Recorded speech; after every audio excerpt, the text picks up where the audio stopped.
Last edition, we took Project STI to renowned WRX specialist MRT Performance to have the fuel system upgraded.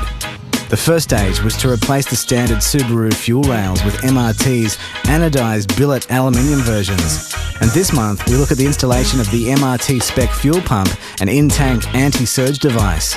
As we mentioned in the last edition, these are not power-increasing modifications, but rather ensure that the engine is given sufficient fuel supply in all conditions, particularly high-load performance applications. Additionally, the engine will require increased fuel supply when we perform power upgrades in the near future. Now, the fuel pump that we're going to fit is obviously a fuel pump that we've designed and tested for quite some time. It's a replacement fuel pump that you can see that directly fits where the original factory fuel pump is fitted within the tank. Now, this is a in-tank pump, not an external tank pump. The advantage of that is you don't have any potential risk of smelly fuel vapour in the boot of your car or exposed fuel lines under the back where you could obviously be defected for. The other advantage is it's a lot simpler to fit. There's less labour involved, and the most critical thing is obviously this fuel pump is designed to meet 400 to 500 horsepower applications. Most Subaru STIs that are developing 300, 400 kilowatts at the wheels, this pump is capable of delivering enough fuel to meet the demand of the engine.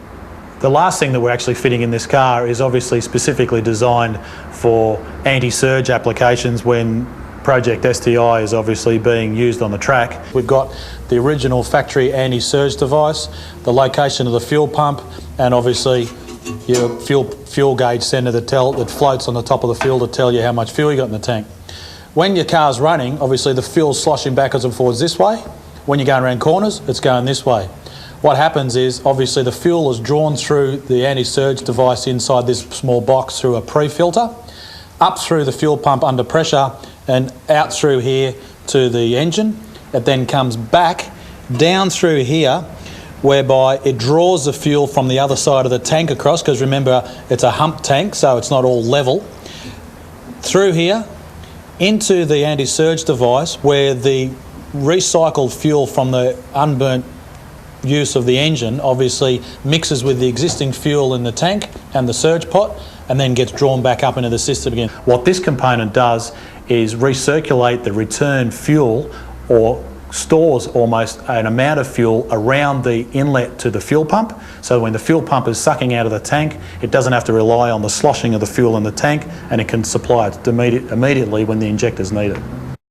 Once again, MRT veteran Michael performed the procedure, which is far less complex than the fuel rail upgrade. Immediately behind the back seat on the driver's side, there's a pressed metal cover, and the screws that fasten it to the bodywork had to be removed. Once the cover had been removed, the electrical harness for the fuel pump and gauge sender had to be unplugged. Then the fuel houses were disconnected, which does cause a bit of fuel spillage. The car should be on a level surface and the tank can't be too full. And plenty of rags are required to make sure all the fuel is mopped up. Next, the bolts from the fuel pump assembly cover had to be removed, and the cover had to come off carefully as not to tear or damage the rubber seal.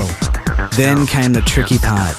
The whole fuel pump and gauge sender assembly had to be carefully withdrawn from the fuel tank by lifting an angle and rotating to the right. It can only be removed one way, and it must be done carefully not to damage the gauge sender unit.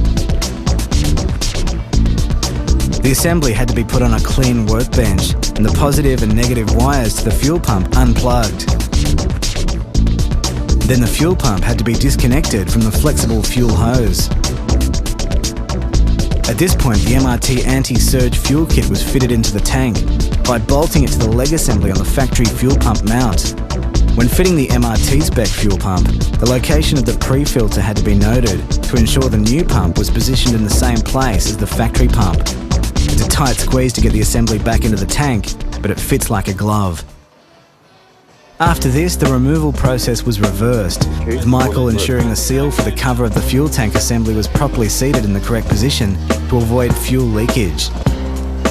As with any fuel device, if you're performing this kind of modification yourself, it's crucial to use common sense if you don't want your car stinking of fuel.